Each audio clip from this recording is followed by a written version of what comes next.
Hey there, how's it going? My name is David and you're watching Kai City RC. Welcome back to the channel. This is going to be a brief commentary on last night's race, round 2 of the RWD rear-wheel drive cup held at Carnosa RC Park here in Yamanashi, Japan.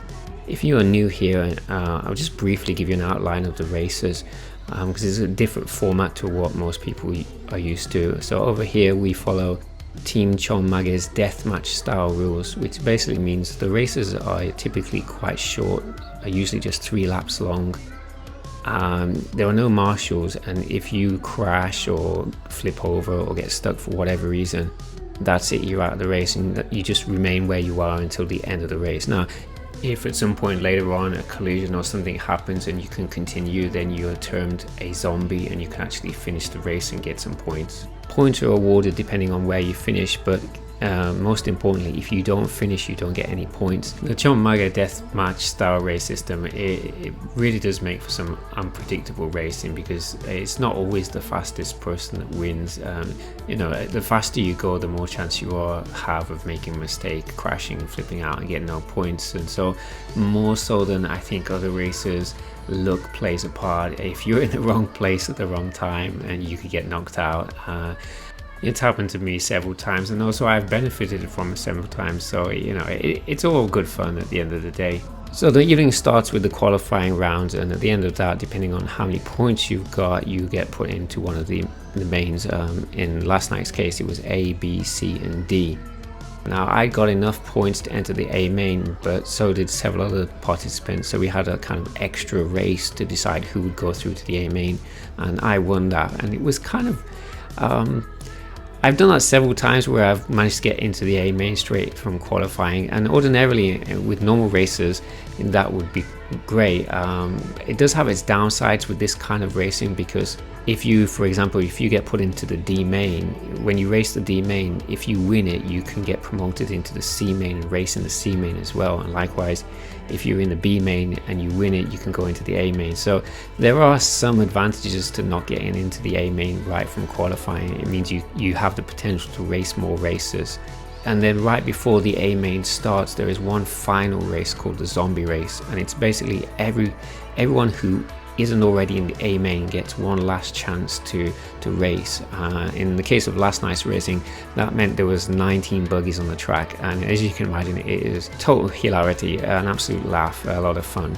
Now just a bit about the race regulations. So if you've been watching Kai City RC for a while, you know that Carnosa RC Park, the indoor carpet track where I regularly go, they have several race series. Up until last year, the 2-wheel drive was the DTO2, DTO3 race series, but starting this year it's now been opened up to any 2-wheel drive buggy as long as the motor is behind the rear axle.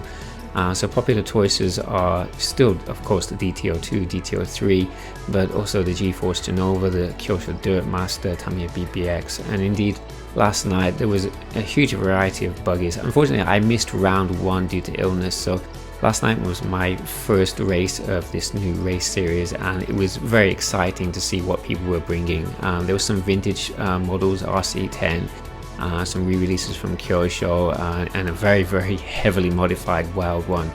Absolute magnificent buggy. The amount of time and effort and ingenuity that got into it was just mind-blowing.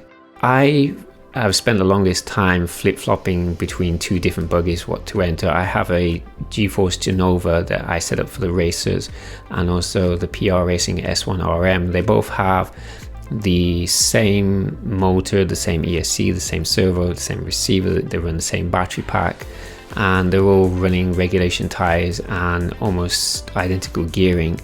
And I could never really make my mind up. The Genova just looks so good on track, and it's very easy to drive. It's very forgiving if you make a mistake. However, the S1 RM is just a little bit quicker, it turns a bit better, and I can put down quicker lap times with the S1 RM, but it is somewhat less forgiving if you make a mistake. In the end, right at the last minute, I decided to go with the S1 RM simply because it's something different. There was already several Genovas entered and Dirt Masters, and I figured, you know, I'll go with the S1 RM. I did pretty well. Like I said, I got into the A main from qualifying, and at the start of the A main I didn't have much confidence because there were several other very skilled, very fast drivers in the same group, but luck was on my side again, and at the end of the evening I managed to come away with first place, so super pleased with that, super chuffed. Very much looking forward to round 3 of the race series, but between now and then there will be the next round of the TTO2B race, so looking forward to that. Well, anyway, I'm going to shut up here.